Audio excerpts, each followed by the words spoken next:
What is the fundamental unit of life? Or in other words, what is the building block of an organism's body? The cell, that's absolutely right. Cells make up the bodies of all living organisms.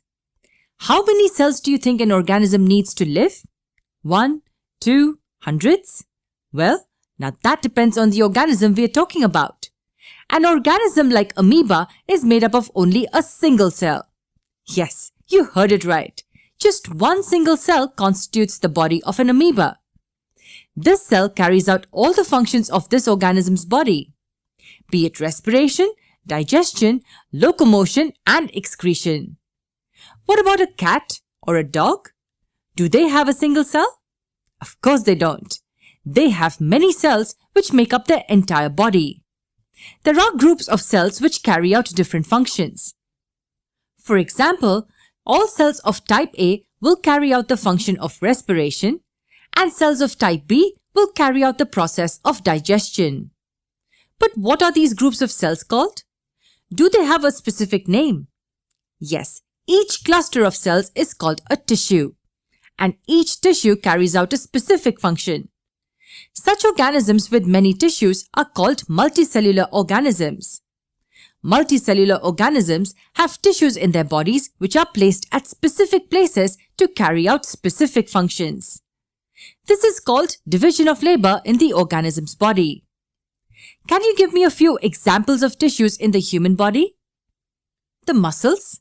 Yes, the muscles are tissues that help movement by contraction and relaxation.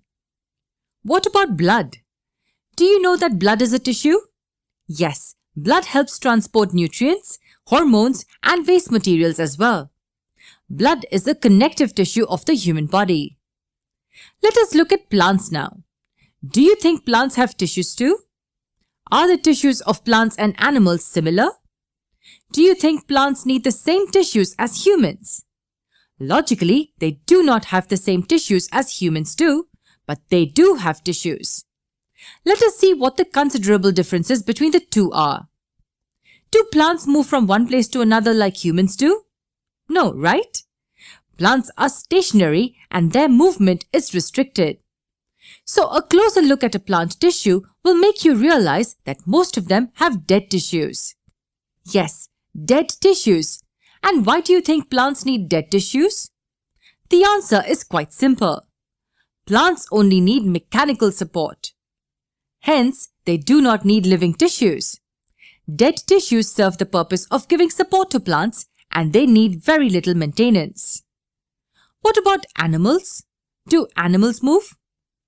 Yes, animals move from place to place and they need tissues for purposes more than just physical. Almost all tissues in animals are living tissues. These tissues need nutrition which they get from the organism's body. What else could be a possible difference between the two? Do you know that there are two types of tissues in plants? One type of tissue divides throughout its lifetime, while the other type of tissue does not have the ability to divide. What is the purpose of such a differentiation? Well, plants do not grow uniformly throughout their body. Their growth is restricted to some specific parts. In these parts, we find the tissues which can divide. On the other hand, there are parts which do not grow beyond a specific limit.